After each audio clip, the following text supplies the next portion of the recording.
les gars, comment ça va? Bienvenue sur JT Box, j'espère que vous allez bien. Aujourd'hui les gars, là on est redescendu, on a eu le week-end fut réussi. Là dans moins de 9, 8 jours, on va avoir le 5 contre 5 Queensberry promotion contre Matchroom Boxing. Donc les gars, on fera un Station Box édition spéciale sur cette soirée. Mais ça me tenait à cœur de faire une analyse des pronos sur Deontay Wilder qui va combattre Gilles Zhang. Je m'attendais pas à ce fight, moi, les gars, quand il a été annoncé.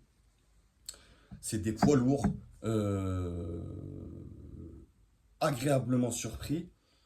Parce que pour le coup, il y a un réel enjeu pour les deux.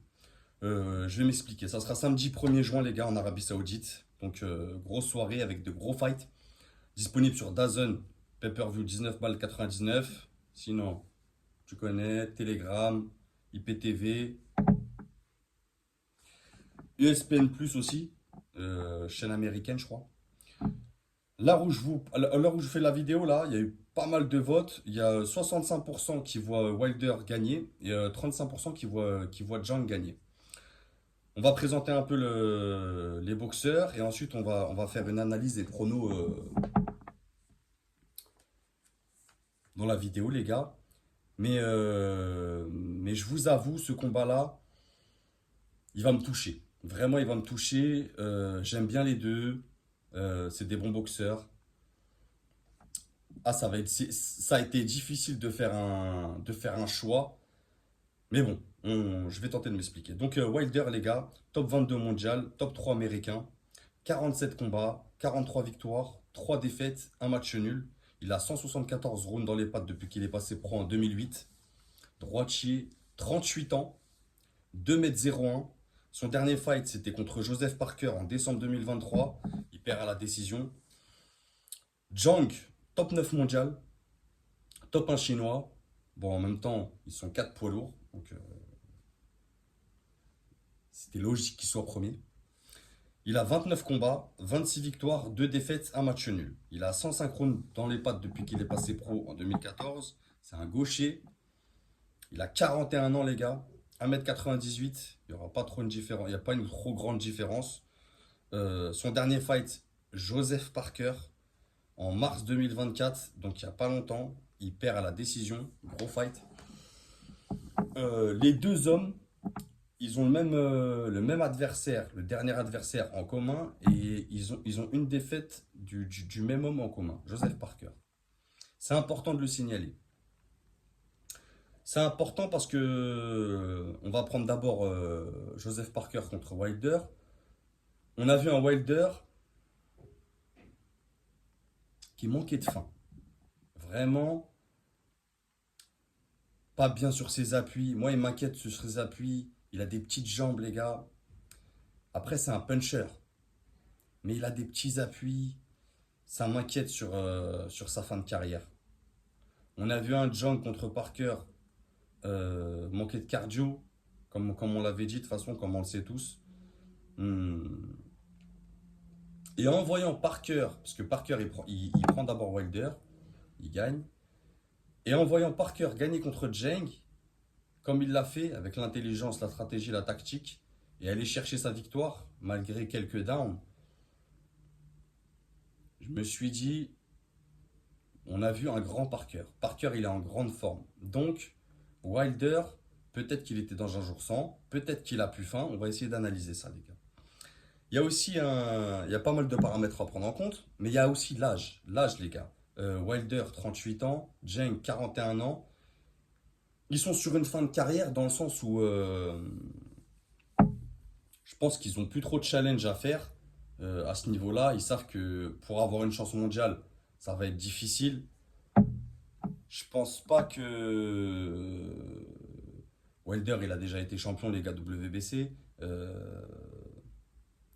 Je les vois pas continuer dans le sens où aller chercher un titre, vraiment, tu vois, d'ailleurs, ce combat, il n'y a pas de titre en jeu. Je les vois pas chercher un titre dans l'après de ce fight pour l'un comme pour l'autre. Je vous dirai ce que je vois après. C'est deux punchers, les gars. Je vois pas non plus ce fight dépasser les 6, 7 rounds. max, vraiment. Si ça va au-delà, j'ai peur qu'on ait un combat pas agréable à regarder. Vous voyez ce que je veux dire? Malgré que j'apprécie les deux boxeurs, hein. Mais je pense que avec deux punchers comme ça, un gaucher, un droitier, je pense que ça va finir en KO, je pense. Il y a une grosse probabilité que ça finisse en KO. Sinon, ça sera pas agréable à regarder. Ils vont se regarder, ils vont envoyer deux, trois coups. Ça va être moche, ça va être moche. On va pas se mentir, les combats poids lourds, c'est pas ce qu'il y a de plus beau déjà de base. Ensuite, ça va être cruel, les gars, pour l'un des deux. 6 KO. J'entends. Si Wilder met KO Jeng, ça sera difficile pour lui de revenir derrière. Je verrai même une retraite pour lui carrément, parce qu'il est déjà sur une défaite. Ça sera sa deuxième défaite consécutive, là, ça fera beaucoup. Surtout sur un KO à son âge. Et Wilder, pareil. Si Jeng arrive à mettre KO Wilder, je pense que c'est la retraite. En gros, pour moi, ce fight, c'est ça passe ou ça casse. C'est soit il y en a un qui se prend un KO et l'autre il va à la retraite, ou soit, malgré qu'il y en a un qui mette un KO, les deux vont quand même à la retraite. Donc pour moi, c'est un peu leur dernier fight. Je pense que c'est leur dernier fight à eux deux. Je vais pas vous mentir. Moi, je le vois comme ça. Tu vois, en Arabie Saoudite, au passage, ils prennent un beau chèque, ils se mettent bien financièrement. Donc après, c'est cruel, hein. Franchement, moi, je vois un KO sur ce fight et franchement, ça sera dur, hein. En fait, de finir, de partir à la retraite comme ça, sur un fight en perdant par KO ou même s'il n'y a pas de KO, tu fais un fight où c'est pas agréable à regarder. En gros, partir comme ça, c'est cruel, mais c'est la boxe, les gars. C'est ce qu'on aime aussi. Donc, les gars, mon prono, on va pas rentrer dans vraiment la technique pure. On sait que Wilder, c'est un puncher, c'est pas un technicien. C'est quelqu'un qui a tendance à être très patient, très concentré, qui va aller te cueillir. Il va attendre que tu fasses une erreur. Il va aller te cueillir en contre. Il a des météores dans les deux mains. Donc ça peut partir de la gauche comme de la droite. C'est pas quelqu'un qui va beaucoup bouger, pas beaucoup de déplacements. Euh, il va vraiment attendre de te cueillir. Vraiment, c'est limite un chasseur. Et Jeng, c'est quelqu'un qui fait des bonnes entames de fight. Il va être très fort sur les trois premiers rounds. Il faut que tu sois très concentré sur les trois premiers rounds. Il a une bonne vitesse de bras. Ça va vite.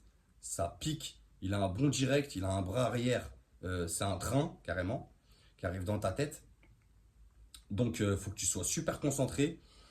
Et sur ce fight, je vois, euh, je vois Wilder par KO. Je me dis que Wilder, il a plus la science du KO, plus la science du timing pour aller chercher un KO. J'entends en contre, par exemple, je vois bien un Jeng avancer sur Wilder. Tu vois, et Wilder tourner, beaucoup attendre. Jeng tentait pas mal de grosses frappes. Euh, je vois bien, je vois bien Wilder le timer au bon moment. Enfin, franchement, ça va être cruel, hein. Ah ouais. Faire attention à Jeng, comme je vous ai dit sur les trois premiers rounds, il a une grosse vitesse de bras, ça peut surprendre. Il peut surprendre Wilder en vrai, avec sa vitesse de bras dans les trois premiers rounds. Parce qu'après, je pense qu'il va commencer à ralentir. Et en gros, si le combat il dure, ça sera plus à l'avantage d'un Wilder, qui va pouvoir le contrer avec plus de timing. Vu que Jeng va baisser de régime, va être moins rapide, moins concentré, les mains plus basses, ça va être compliqué. Surtout qu'ils ont une allonge assez conséquente les deux. Donc, euh, donc attention quand même à Jeng au début, il peut connecter un Wilder. Comme je vous ai dit, qui m'inquiète avec ses appuis. Moi, c'est ses appuis qui m'inquiètent, les gars. Son équilibre. Vraiment, je trouve que ses appuis et son équilibre, c'est pas zinzin. Vraiment. Et face à un Jeng plus solide physiquement en termes d'appui et de gravité, ça peut vraiment être dangereux en début de fight. Et il y a l'âge aussi, les gars. Donc moi, je verrais plus Wilder. Mon prono, les gars, ça sera Wilder par KO sur un bon timing. Il va réussir à le connecter. Et après, s'il part sur une retraite sur ça, ça serait parfait pour lui. 38 ans, tu pars sur une victoire par KO en Arabie Saoudite, sur un gros pay-per-view, sur un gros main event. Il y aura Bivol, il y aura Raymond Ford. On en reparlera de toute façon dans Station Box, les gars. En tout cas, voilà mon prono, moi, les gars. Petite vidéo. En tout cas, j'apprécie les deux boxeurs. Ça va me fendre le cœur de voir un KO de l'un comme de l'autre. Mais c'est la boxe. C'est pour ça qu'on l'aime. Les frissons, les émotions. Sur ce, les gars, on se retrouve bientôt. Et n'oubliez pas, c'est que de la boxe.